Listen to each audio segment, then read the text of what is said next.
In a town forgotten by time, where trouble rides in with the wind and legends fade slower than scars, they chose the wrong person to provoke, and by the time they realized, it was already too late. The town was called Ash Harbor, but it hadn't harbored much of anything in years. Dust lived longer than dreams there. Along the cracked boardwalks and under sagging porch roofs, only wind and silence dared linger. That, and the chains. They clanked each time she moved. Lucian Calder moved slow. Not because she was weak, not anymore, but because there was no need to hurry when you were owned. Her wrists bore the marks of iron, her ankles too, and her shoulders carried the bruises of labor, not meant for women or any person. But they couldn't break her spine. And they hadn't broken her eyes.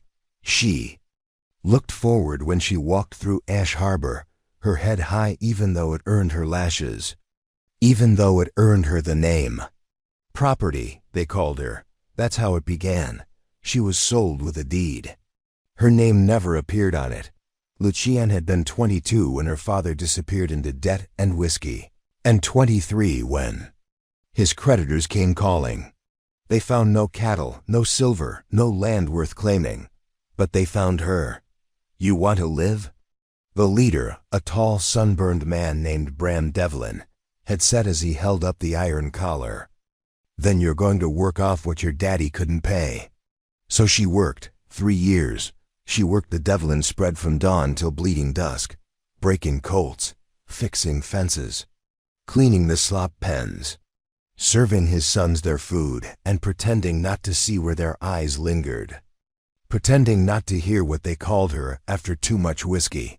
They branded her, not with fire, but with something worse. Ownership papers, filed with the Crook Magistrate of Ash Harbor, signed in ink that never faded, sealed with a wax stamp bearing the Devlin sigilla, crow with its wings spread wide dot, and so the town pretended not to see. But one person did. C-Dot saw everything. He was just a stable boy then. 18. Strong in the way that youth is before it knows what the world will demand.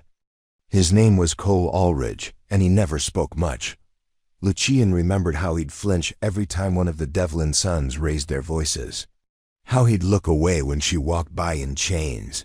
But she also remembered the small things. A bandage, left where she could find it. Water already poured into the trough before she reached it. A glove sewn up in the night after it had torn. He never tried to be her savior. Maybe that's why she never hated him, until the day he vanished. It was late summer, and the wheat fields were ready for scything. The Devlins ordered everyone out before sunrise.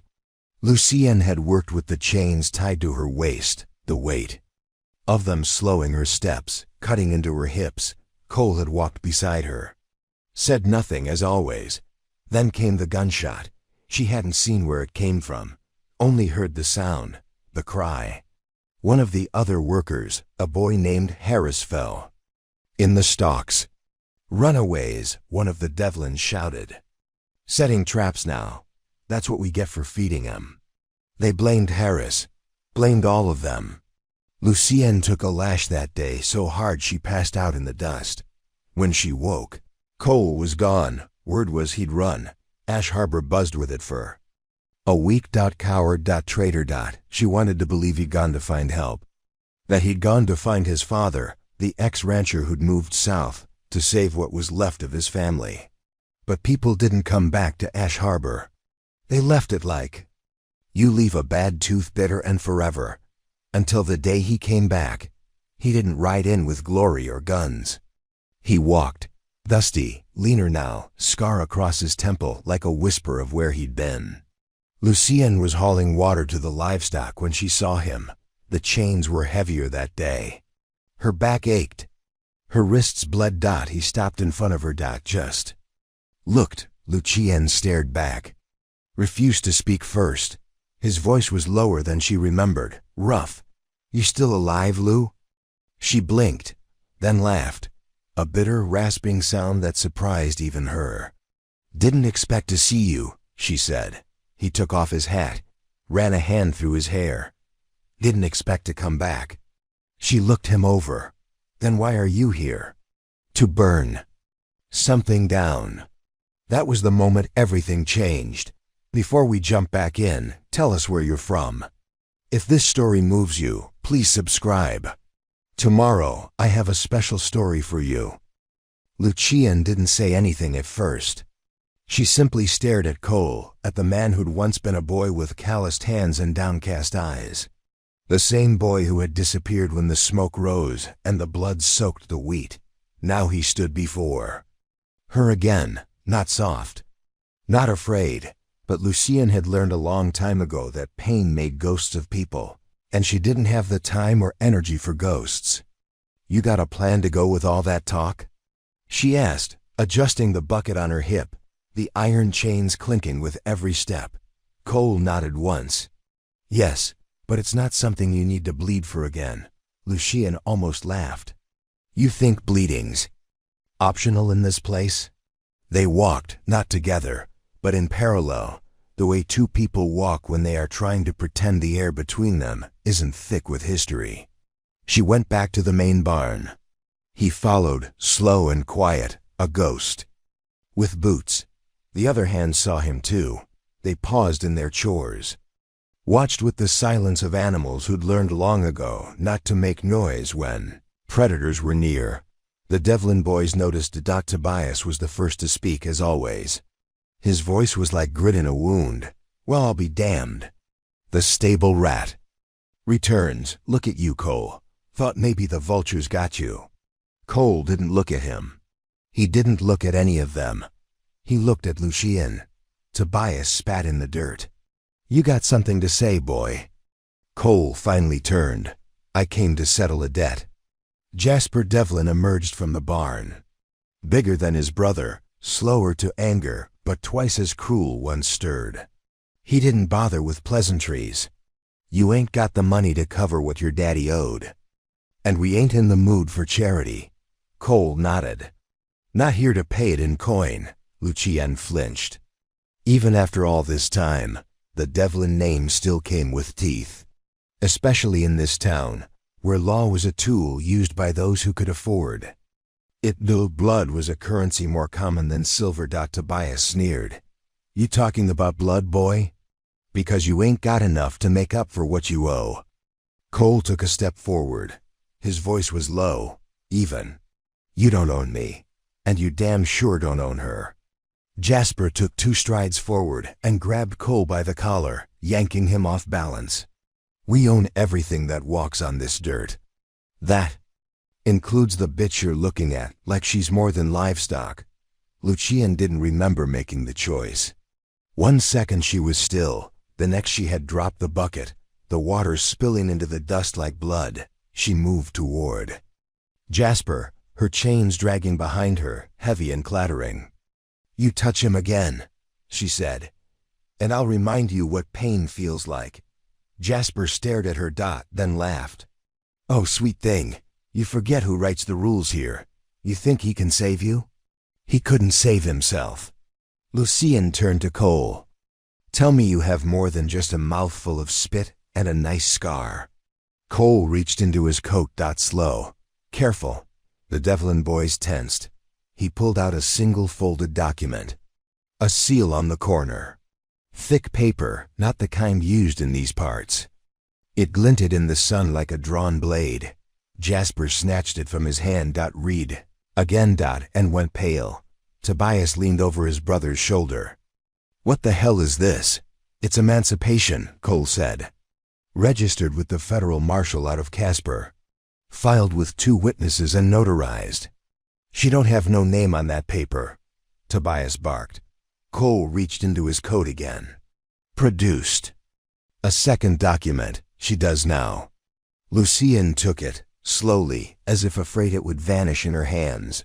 Her name was there, in letters burned into the page with ink thick and black. Her name, Lucienne Calder. And beside it, emancipated from all debts. Bondage or servitude under Federal Statute 38, Article 4. Jasper crumpled the paper. This don't mean nothing here. You think some paper from Casper is gonna make a difference in Ash Harbor? This town lives under the Devlin name. You hear me? It breathes by our grace. Cole stepped closer. You think? The world hasn't changed since you carved your names into this dust. You think Washington cares what Ash Harbor thinks? Jasper pulled his gun. It was a short-barreled Colt, worn. Familiar. So familiar Lucienne could have drawn it with her eyes closed. It had been pressed against her temple once. Cole didn't move. You going to kill me in front of all these people? In front of a dozen men and women who remember your father's cruelty? Who've been chained same as her?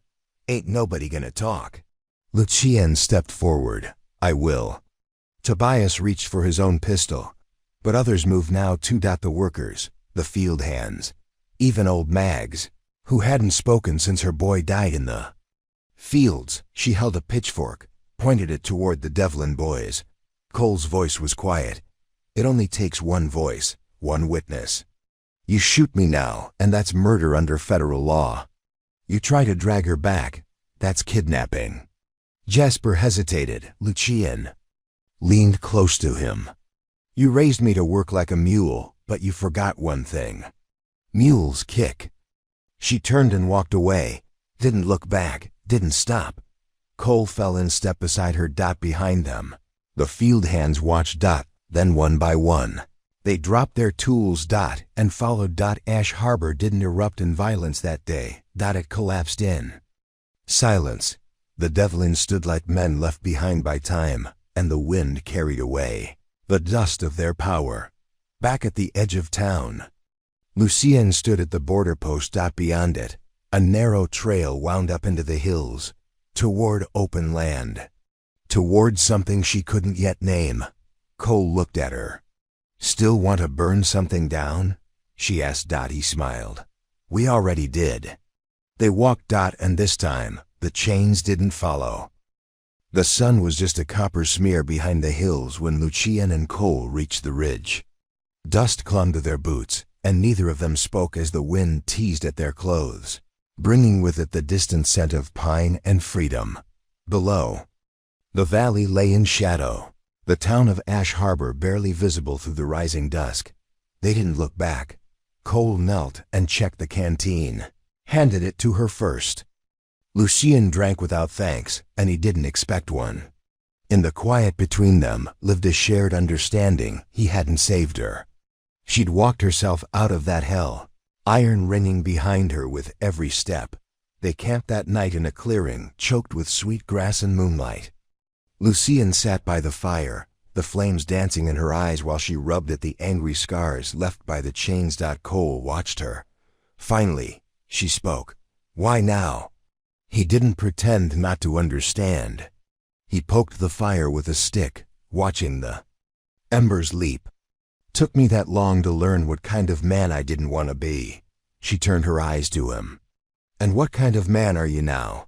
One that's still figuring it out. She nodded, accepting that answer.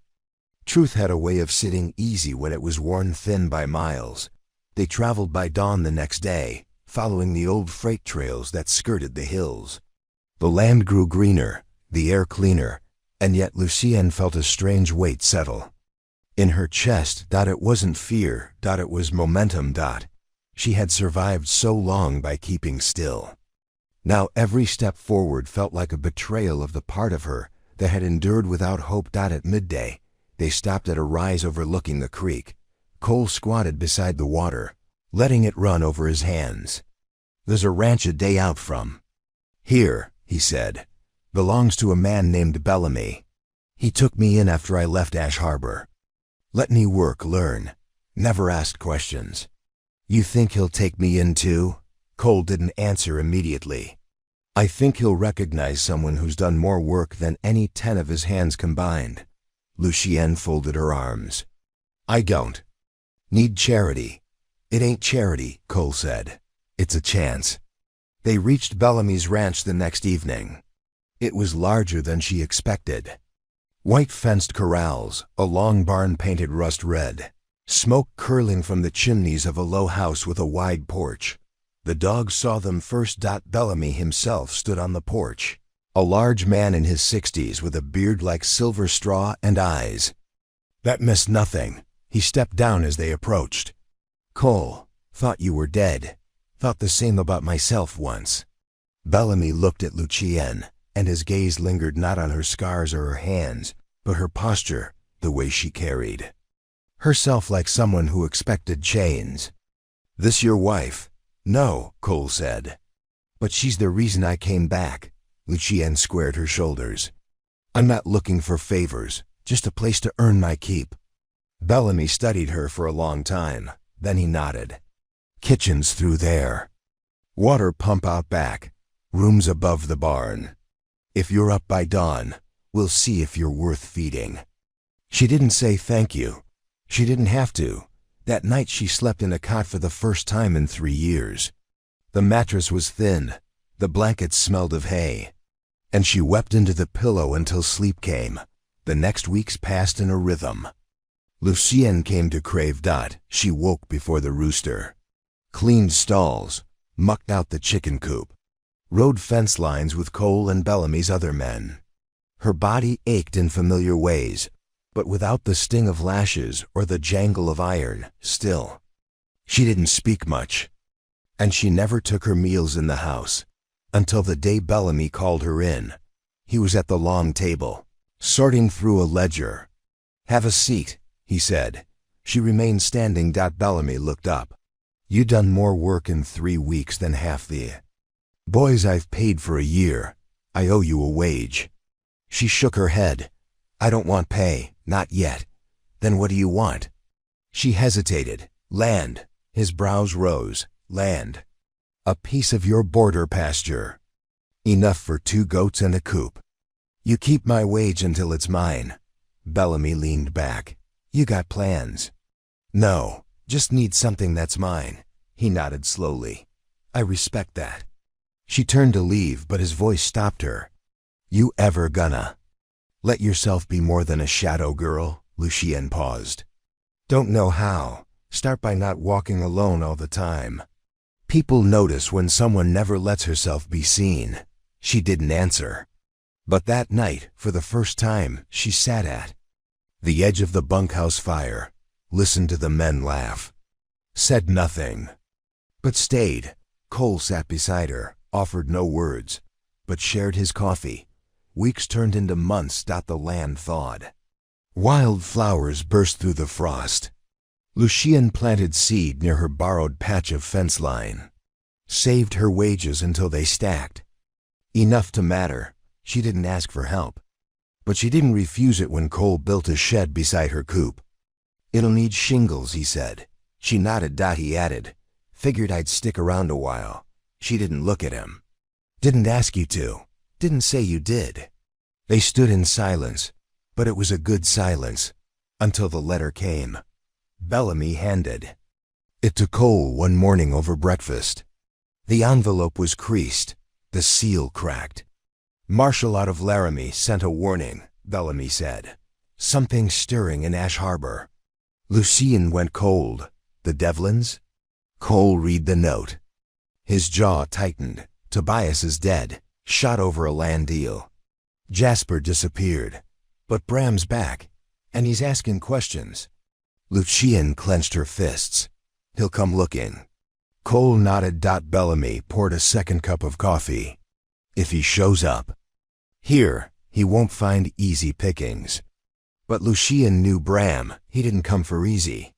He came for ownership. A week later, a rider appeared, young, nervous, dust on his face. Letter for Lucien Calder.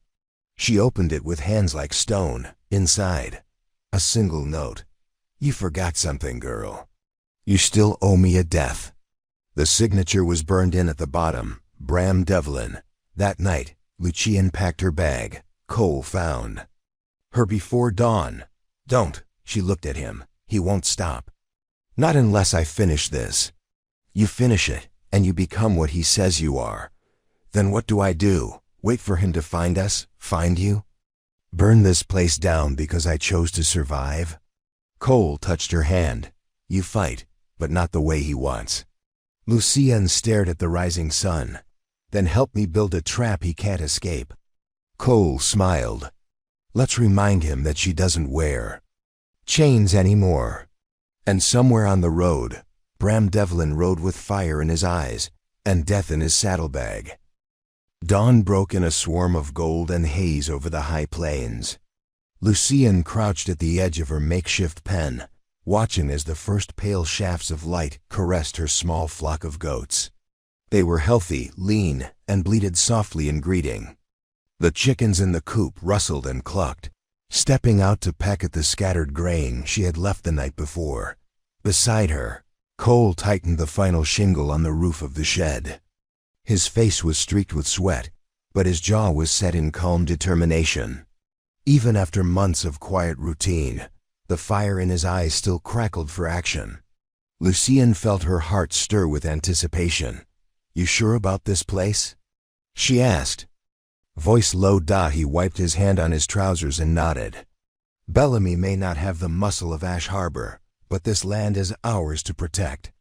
And I've spent every year since I left carving out ways to keep folks like Devlin away." She watched the sun rise higher, turning the dew to mist. "He's coming this way, isn't he?" Cole didn't answer. Instead, he handed her a small bundle, a leather-wrapped package. Inside was a spare set of clothes, a well-oiled pistol, and a silver star, the badge he had been given long ago when he first stood beside Marshal Mallister. He touched it with reverence. "If it comes to that," he said, voice solemn, "we'll need a marshal's justice." Lucienne tucked the items away. The weight of the badge felt heavier than the iron chains had. She thought of the papers that had freed her, the land she'd claimed, and the quiet life she and Cole had begun to build. It all felt fragile in that moment, like the thin layers of ice on the spring creek. Behind them, Bellamy's homestead stirred to life. Men calling out to each other, the clip-clop of hooves, the hiss of water for the barn animals. The ranch was modest by most standards, but here it was a citadel. A refuge, a promise. Lucienne straightened. "Tell them I'll be in the barn. Let me know if anything moves on the ridge." Cole gave a curt nod and walked toward the house. She watched him go, every muscle in her body taut. The goats nudged her hand, soft and trusting. She stroked their fur, whispering, "Don't worry, sweet ones. I'll keep you safe." As the day wore on, Lucienne checked her weapons. She had a Colt .45, perfectly balanced, and a Derringer hidden beneath her skirt, small but deadly. She had practiced drawing them till her reflexes were second nature. Each click of the hammer against the firing pin echoed like a reminder of how far she had come. The sun slanted toward noon when the lookouts shouted from the ridge.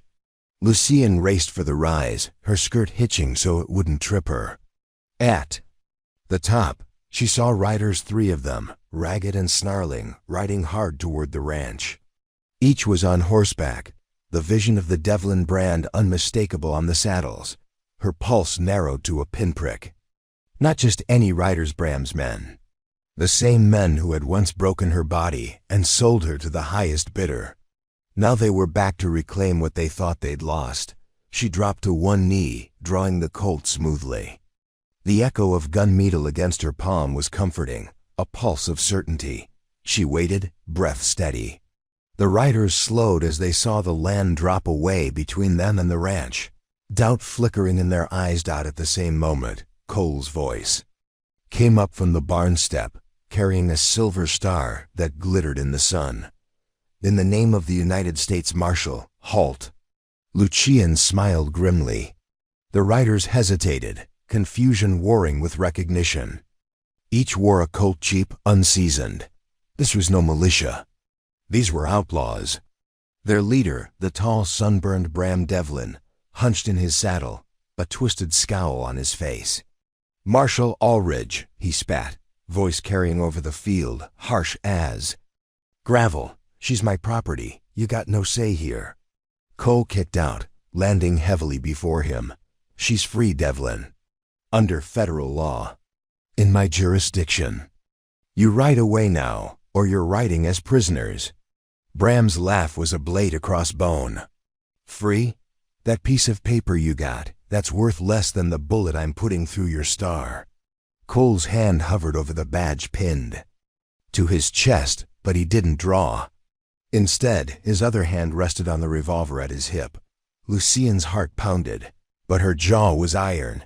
She clenched her teeth, thinking of the first time she had seen Cole, the chains clattering at her ankles, and how he had given her hope by sharing a bandage. How he had come back for her. How they had built a life together on land he had taught her to tend. At that moment, Bellamy stepped out from the barn doorway. He was older and slower than either of them, but his eyes were as sharp as steel. He held a Winchester rifle across his chest. "No property here belongs to Devlin," he said. "Not while this ranch stands." Bram swung in the saddle, squaring his frame to Bellamy. "You're outnumbered, old man, and you'll bleed if you stand with her. You know as well as I do that blood pays debts." Bellamy leveled the Winchester calmly. "Then it's yours to pay." Silence splintered the air. Riders shifted in their saddles. Lucas, Bram's youngest, spat tobacco at Lucien's feet. "You'll regret this, all of you. I'll make sure of it." Lucien stepped beside Cole. "Best come back with a faster horse, boy," she said, "because I'm not going down easy." The tension was a wire pulled taut across the valley. A single shot would spark the prairie. Bram's cruelty-flecked sneer faltered for the first time in Lucien's memory. His jaw clenched. He looked at each person standing on the ridge, Cole, Bellamy, Lucien, and saw not three individuals, but a fortress. Then he laughed. "Fortress," he said. "More like a funeral pyre waiting to happen." He turned his horse. And because Lucien's hand hovered over the trigger, because Bellamy's rifle was trained on Devlin's flank, because Cole's star glinted with law behind them, Bram beckoned his men. "Come on. Follow me if you think Devlin blood runs cold." They did. They came forward in a rush of hooves and curses. But none dared fire. None wanted to be the one who opened the floodgates. Ash Harbor's men dismounted, left weapons holstered. They faced the trio on the ridge. A grudging respect between killers and their prey. At a gesture from Lucien, Bellamy lowered his rifle. At a nod from Cole, he bumped his badge and stepped aside. She held the Colt in both hands and advanced. Each footstep was thunder in her ears, each breath a vow. When she spoke, her voice was calm. "You have 3 minutes to bend your knees and swear you'll never ride for Devlin again. Then you'll turn around and walk back to Ash Harbor, and you'll tell everyone what it means to own a woman." Silence. Then Tobias's son, a boy of 16, stepped forward. He was shaking. He fell to one knee, swore the oath under his breath. Bram's eyes flicked down. Hat fell forward, hiding the scar at his temple. His pride dashed. One by one, the men staggered to their knees. Not out of fear of Lucien's gun, but out of something deeper, respect. Fear of the woman who had refused chains. Bram sneered. Then slowly he dismounted, walked with deliberate grace toward them. When he passed Lucien, he whispered in her ear, "This isn't over." Lucien didn't flinch. "No, Devlin," she said softly. "It's just beginning." She pressed the gun into his chest. The steel was cold. He inhaled sharp and pulled away. She holstered the Colt. "Walk!" He did. His men followed. Ash Harbor would whisper of that day for years. How a woman freed herself from iron and law to stand unchained upon open land. How a marshal's badge was more than a trinket. How a rancher's promise was worth more than any deed. But for Lucien, Cole, and Bellamy, it was just another sunrise. Returned to the ranch in silence. No triumph, no celebration. Only the sound of hooves on soft soil, and the wind brushing through grass that finally felt like home. Lucien paused at the gate. She looked back at the horizon, where Ash Harbor was nothing more than a wisp of dust. She exhaled. One battle won. The war is still out there. Cole took her hand. "Then we'll face it together." She smiled an unguarded, real smile. Together. The morning sun burned away the mist. And on that land, free at last, they began their next chapter. The winds shifted 3 nights later, not in the sky, not in the soil, but in the way the cattle moved at dusk and how the coyotes cried longer into the dark. Lucien stood alone at the western fence, hands braced on the weathered wood, her eyes turned to the horizon where stars shimmered. Like quiet threats, she had known this peace wouldn't last, even when Devlin had ridden off with the weight of public humiliation pressing down his spine. Even when his men had bent the knee, there was something unfinished in the air. Rage doesn't dissolve. It sharpens. Cole joined her silently, his shoulder brushing hers. You feel it too, he said. She nodded. Tracks near the South Gulch, he murmured. Someone watching us, not Bellamy's hands. Lucien didn't reply. Her hand drifted to the revolver at her hip, checking the weight. Always loaded. Always ready. Behind them, the ranch moved like a sleeping giant. Low lanterns in the bunkhouse. The occasional bark of a dog. Nothing seemed out of place, but nothing felt right either. I want to call a meet, she said. Every hand, every rider. Tomorrow at dawn. They turned back together, but neither slept. By the time the sun broke the next horizon, every ranch hand, cook, and fence rider stood in the main yard, boots dusty, eyes wary. Lucien climbed the crate they used for announcements. Cole stood beside her, arms crossed, face unreadable. I need every one of you to understand something, she said, voice hard and clipped. That man who came here, Bram Devlin, he doesn't lose. Not quietly. He's the kind of bastard who chews a grudge until it draws blood. Some murmurs. A nod from old Tully, the horsebreaker. You stayed when you could have walked, she continued. You helped defend this place, and I need you to know he will come again. But next time, it won't be words. Cole took over. He's pulling from across county lines, hired guns. Riders with no cause but coin. We know at least 3 groups out of Dry Valley are moving. How many? Someone called. Cole glanced at Lucien. She said, Enough. That hung there. Then Bellamy stepped forward. He was slower now, his knees aching, but his voice still held command. We do this like we did in '72, build blind fences. Dig out the lower gulch, control the high pass and bait the valley entry. He looked to Lucien. Your call. She met his eyes, then turned to the rest. We hold this land like it was our name. You want to ride out, ride now, no shame in it. But if you stay, you ride for Calder. Cole finished. No one left. They worked like a machine after that. Traps were laid in narrow canyons. Rock slides engineered in hidden ravines. Sentries posted on the high ridges. Horses rotated for endurance. Lucien barely slept. She trained the green hands with ruthless efficiency. How to reload under pressure. Where to shoot to maim instead of kill. When to run. When to flank. When to dig in and die on your feet. Cole watched her during these sessions. Sometimes he joined, but more often he watched. Not because he doubted, but because he saw something in her now that hadn't been there before. She wasn't just surviving anymore. She was leading. That evening, as the orange sun dropped below the western peaks, he pulled her aside. You sure you want this? She wiped her brow, breath ragged. What? To be the one they follow. The one they die for, if it comes to that. Lucien met his gaze, steady, unflinching. I'd die for them too. That was all he needed. The first smoke plumes came 2 days later. Bellamy spotted them from the high tower, hollered down, and the ranch came alive. Scouts, 5 riders, 1 mile south. Lucien, Cole, and 2 others rode out. The sun was at their backs, casting long shadows ahead as they moved fast but silent, taking the creek route until they came upon a burned-out homestead, one of the outer farms. Empty for weeks, they dismounted.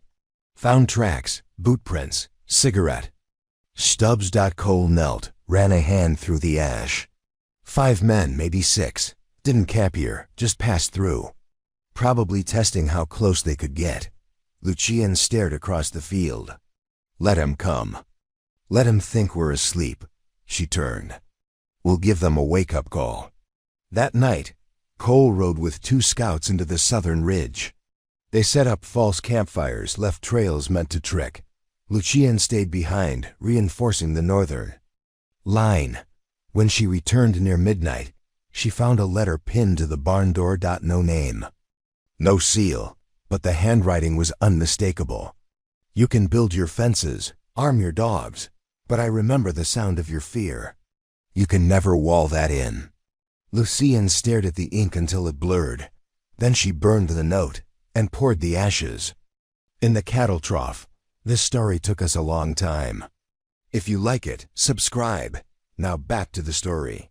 They came at dawn, 15 riders, 2 wagons with armed scouts, 3 dynamite bundles visible from the bluff.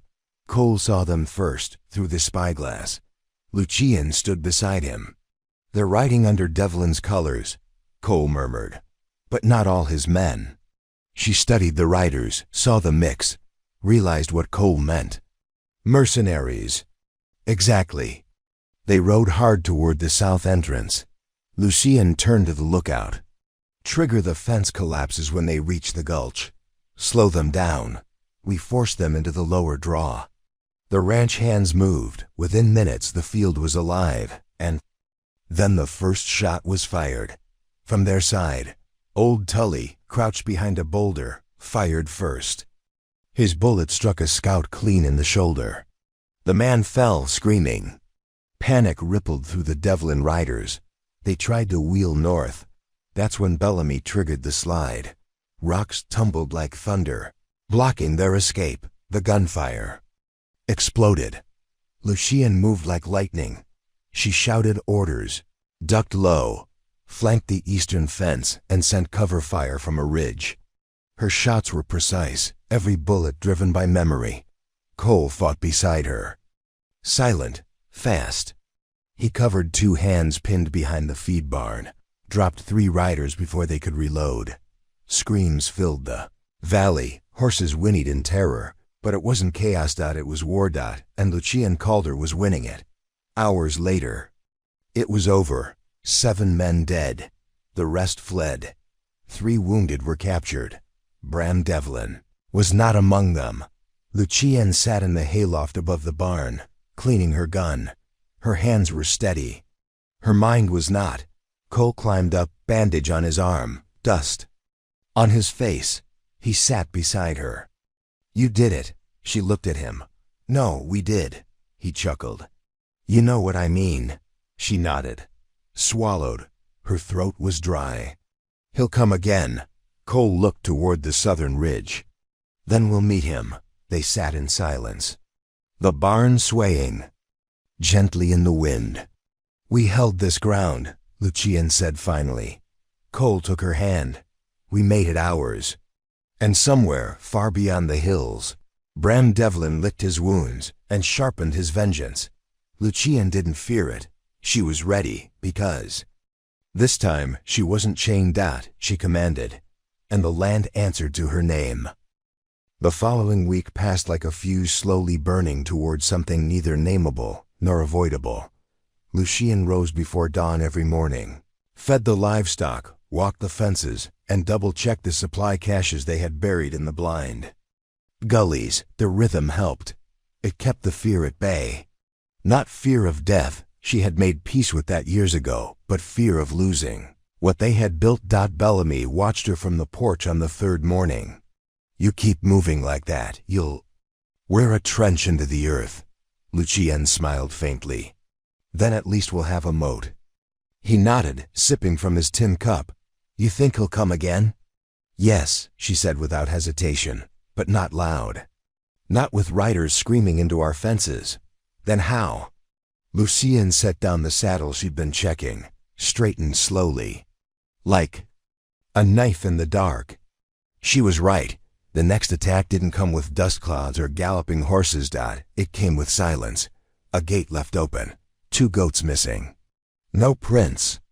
No blood. Then a rider spotted smoke curling from the eastern woods, a place no fires should be. Lucien sent a team.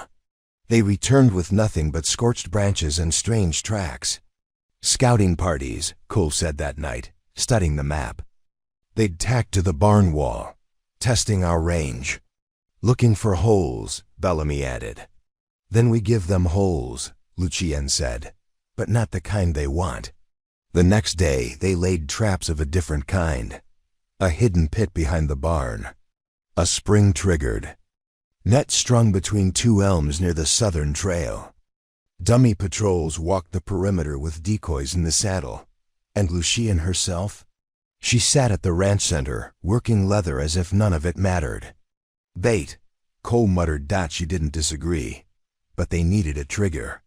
And she was it. It came at midnight. The dogs began to bark. But not in alarm. In panic. Lucien was already halfway to the gate when she heard the sound that stopped her in her tracks. A whimper, then a scream, not from a ranch hand. From Bellamy. She ran, Cole at her heels. The bunkhouse door was off its hinges. Inside, chaos. One of the younger hands was on the floor, clutching his side. Blood soaked his shirt. He came through the wall, the boy rasped. Like a ghost. Didn't make a sound. Lucien turned.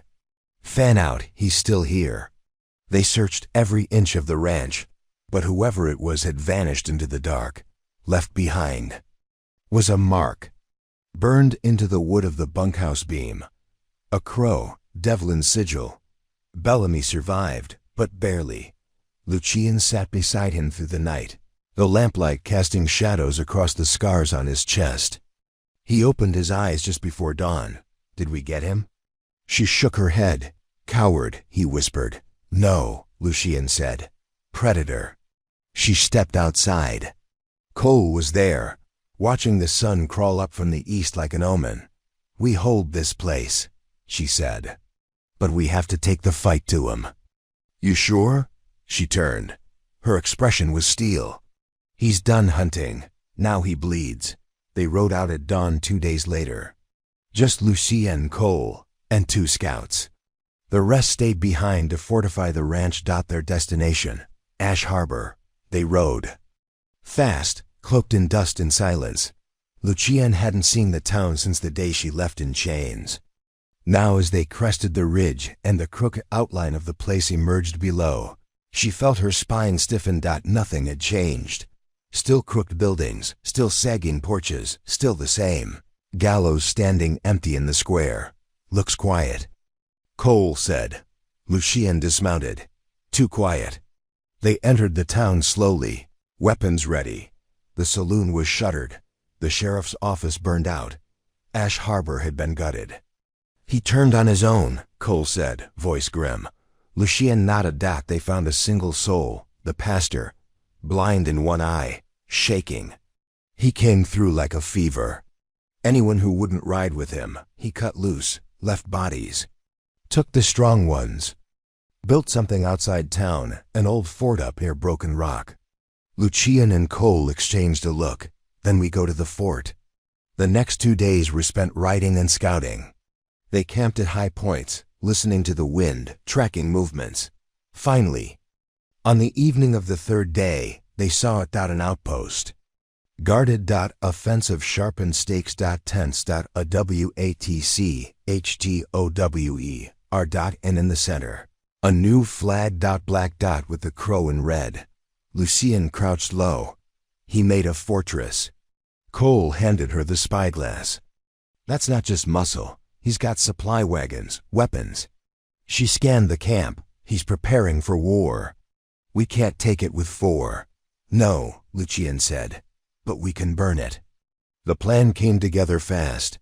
The scouts returned to Bellamy with maps. Cole and Lucien stayed. For 3 days they watched. For 3 nights. They mapped. Then, on the 4th, Lucien struck. Dressed in black, she moved like mist between tents. Cole covered the north ridge. She planted charges in the supply depot. In the armory. Near the tower base. Each fuse was wrapped in cloth soaked with oil. At precisely midnight, Cole signaled with the mirror. Lucien lit the first match. Hell broke loose. Explosions thundered across the night. Flames roared into the sky. Men screamed. Gunfire erupted blindly. Lucien sprinted toward the ridge, smoke curling around her like a cloak. Cole pulled her up, just as bullets shredded the tree behind her. They fled into the hills. The fort behind them engulfed. Devlin had built a kingdom. Lucien had reduced it to ash. Back at the ranch, Bellamy stood when she returned, weak, but grinning. You did it. Lucien didn't smile. No, I started it. She turned to the others. He'll come now, furious, desperate. That was his power, and I took it. Now he'll come with nothing but hate. She looked around. And we'll be ready. Because Lucien Calder wasn't a prisoner anymore. She was the warlord of her own land, and the reckoning had just begun. Part 7 of They branded her property, until a rancher's son broke the chains at dawn. The message came by horse. Not fire. A rider, face bruised, shirt torn, no insignia. He rode straight into the ranch yard just past high noon, collapsed in the dust, and held out a blood-stained cloth. Folded tight, wrapped around a bullet casing. Lucien took it from his shaking hand. The cloth was black. The bullet casing branded the Crow. He had declared war. The rider said one thing before passing out. He's coming. Sundown. Lucien looked toward the horizon. They had hours. By the time the sun touched the peaks, every rifle was loaded, every trap set, every rider stationed. Cole stood on the north ridge, scope in hand. Dust rising, he called. 20, maybe 25. Riders. Lucien turned to Bellamy, who now stood unaided with a cane. His face was hard. We're ready, he said. Lucien mounted. Then we make our stand. She didn't wait for a cheer. They weren't a cheering kind. They were survivors, fighters, farmers, and orphans and cowhands who had been pushed too far. And now they had a name to defend. Calder. The attack came like thunder. Devlin's men swept in 2 waves, one from the south, drawing fire, and a second from the east, looping around the windmill. But Lucien had guessed it. The southern bluff was a ruse. She held her fire, eyes on the tree line east. When the second wave came through the orchard, they hit wire. Then iron. Then lead. Lucien's people opened fire with precision. Cole dropped 4 before they cleared the fence. The orchard became a graveyard. The south group tried to push the gates.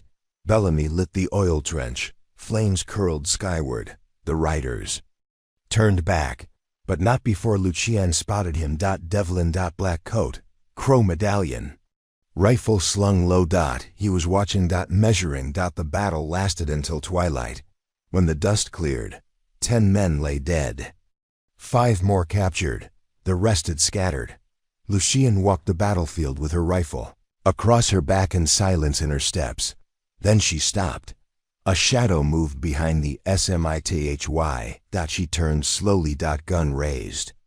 You always did walk quiet, came the voice. Devlin. Bleeding. Alone. But standing tall. Lucien didn't lower her weapon. He laughed, low and bitter. You took everything. You branded me, she said. He stepped forward. And you burned my kingdom, Lucien nodded. And if you take one more step, I'll end your bloodline here. He paused, looked around. No allies, no army. Just fire. Just silence. And her. He dropped the rifle. So what now? Lucien's eyes didn't blink. Now you beg. They kept him in the old tack house, guarded day and night. He refused food for 3 days. Then he broke, not from hunger. From irrelevance. They won't follow me anymore, he whispered. Lucien stood over him. Because they saw you bleed. He looked up. And you? What did they see in you? She didn't smile. Hope. The ranch held a council. Bellamy, Cole, the oldest hands. The youngest riders. They voted. Not for Devlin's execution, for exile. He left that night, alone, on foot. No horse. No coin. just the dust of a land that would never welcome him again. Months passed. The fences were rebuilt. The orchard bloomed. And Lucienne? She rebuilt the north barn with her own hands. They planted wildflowers where the orchard fight had ended. A graveyard no more, just soil, just life. One morning, Cole found her at the edge of the bluff. She was watching the sunrise. "It's quiet now," he said. "For now," she answered. "Do you regret it?" She thought for a long time, only that it took so long to fight back. Cole nodded. Double quotes, "The land answers to you now." She looked over the valley. "No, it answers to all of us." He slipped his hand into hers. They stood there together. Not owners. Not victims. Not warriors. Builders. And in the wind, through the tall grass and over the ridge, a whisper passed. Lucienne called her. Not property. Not prey. Legacy. End of Part 7. Part 8 of They Branded Her Property until a rancher's son broke the chains at dawn. The land held its breath. After the fort burned, the prairie fell into a terrible quiet, as if even the wind knew Devlin wouldn't let it end there. Lucienne rode the property line every morning, her horse's breath steaming in the early light. She listened for birdsong, watched the tree line, felt every hoofstep like it echoed through her bones. Cole joined her on the third ride. "Still nothing," he said. "He's watching," she replied, "waiting for our backs to turn, then we don't turn." She nodded, but they both knew even vigilance had a cost. 2 weeks passed. The ranch grew tense, coiled like a spring. Then came the rider. She wasn't part of any crew. She didn't wear a brand. Her clothes were tattered, her hands scarred, but she carried a message. "Lucienne called her," she said, voice raw. "Devlin wants a parley." Bellamy scoffed. "He sends a woman with no weapons to our front gate and calls it a peace offering?" Lucienne narrowed her eyes. "Where?" "The dry basin. Tomorrow. No guns." "He said you'd know he meant it this time." Lucienne stared at the woman a long time. "You know what he did to me?" The woman nodded. "I do. He did worse to my sister." That night, Lucienne stood alone in the barn, watching shadows crawl along the rafters. Cole found her there. "You're not actually going to meet him." "Yes, I am. He wants to kill you. He wants to see if he still can." Cole didn't argue. He just said, "Then I'm going too." The dry basin was a dead stretch of flatland where nothing grew, not even bad memories. The sky hung low, thick with dust. Lucienne rode in with Cole, unarmed, but with the weight of 1,000 names on her shoulders. Devlin stood waiting. He looked worse than she remembered. Eyes sunken, hands trembling. But the rage had not dulled. "You burned it all," he said. "You made it flammable," Lucienne replied. He circled slow. "You cost me an empire. You called it that." "All I saw was a cage." Devlin took a breath. It caught in his throat. "You win." Lucienne stiffened. "What?" He dropped to one knee. Not in reverence, in exhaustion. "They're leaving me. One by one. You bled my name into dust. I don't have the strength to rebuild." Lucienne said nothing. Devlin raised his eyes. "So finish it." Cole stepped forward, but Lucienne lifted her hand. "No." She knelt, looked him dead in the eyes. "Dying would be mercy." She stood. "You live, powerless, forgotten, a relic choking on your own name." Devlin stared. "You sound like me." "No," Lucienne said. "I sound like justice." They left him there. He didn't follow. Back at the ranch, the news spread like wildfire. Devlin had broken. His men disbanded. The threat was over. For the first time in years, the Calder Ranch celebrated. Lucienne watched from the porch. Cole brought her a drink. "You could be anything now," he said. She looked at the stars. "I already am." He tilted his head. "What?" She turned. Eyes glowing. "Free." They rebuilt the fences with hands that no longer trembled. The herd grew. The children laughed again. Lucienne Taught writing lessons. Cole started drawing maps for the next generation. Bellamy, old as he was, began writing his memories down. One morning, the woman messenger returned. Not with a warning, with a letter. Lucien opened it slowly. Inside, Devlin's signature, and one line.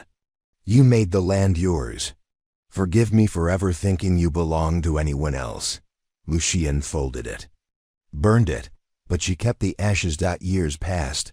The Calder Ranch became a name people spoke with respect, not fear. Young riders came from counties over to learn the way Lucien rode, the way she thought, the way she led. She never spoke of the branding, but sometimes, when the fire was low and the sky full of stars, she'd touch the mark on her shoulder now. Barely a scar, and whisper, not yours, not ever. Cole would pull her close, and the land, always listening, would rest easy, because some names don't fade. They root. And grow. And rise. Just like the woman who carried them. Part 9 of They branded her property until a rancher's son broke the chains at dawn. Lucien Calder woke to an empty sky. The frost had burned off the grass overnight, but the air still held the bite of early winter. In the distance, the broken rock fort lay silent, its charred timbers smoldering in the pale dawn light. She sat up on the ridge, boots dangling over the edge, and listened to the wind coax whispers from the valley below. Beside her, Cole Aldridge stirred in his saddle. He watched the fort through a spyglass, his face grave. It's mostly gone, he said. Lucien nodded, but her eyes remained distant. Ashes tell fewer lies than words. He lowered the glass. He'll strike back, you know. Lucien drew a deep breath, pulling in the crisp air. He'll need to gather new strength first. He can't risk another direct assault. He'll find a weaker flank, a place we're not watching. Cole frowned. Which means we need to move, stay unsettled. She kicked off from the ridge and landed lightly. Then we ride east.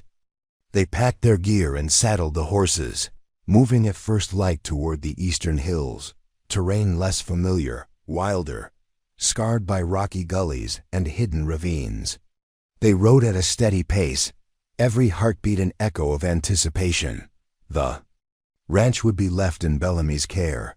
Reinforced fences, fresh lookouts, and clear orders to guard and fortify. Lucien trusted him to stand firm in her absence. As the sun climbed, they reached the first foothills of the Cinder Peaks. Lucien dismounted and ran a hand over the map pinned inside her coat. Small notations marked water sources, hidden campsites, and the faint trails of dark riders sometimes glimpsed at dusk. This way, she said, pointing to a narrow pass choked with boulders. Cole followed, sliding off his horse. They traveled that day without incident. The hills yielded wild game and crystal springs. Lucien paused at a cluster of pines, her sharp eyes catching the glint of something metal half buried under needles. A horseshoe, branded with the Devlin crow. She knelt and brushed the forest. Flora sighed, revealing a single boot heel, scuffed and cracked. Trail, she said. Cole knelt beside her. He's been here. Lucien pocketed the shoe fragment. And he's marking our route. He wants us to think he's close. Cole looked into her eyes. Then where is he? Lucien's reply was a whisper. He's somewhere we're not looking. The next evening, they crested a ridge into a high valley, the sky turning molten gold. Lucien scanned the horizon. No smoke, no camps, no movement. Cole unrolled the map again. 2 possible camps here or here. Lucien's finger traced the southern basin, where the valley narrowed into a defile. We split up. I'll take the west flank, you take the east. We move quietly. He hesitated. You're not a ghost anymore, Lou. She met his gaze, unwavering. Just another rider guarding the herd. He nodded. Be safe.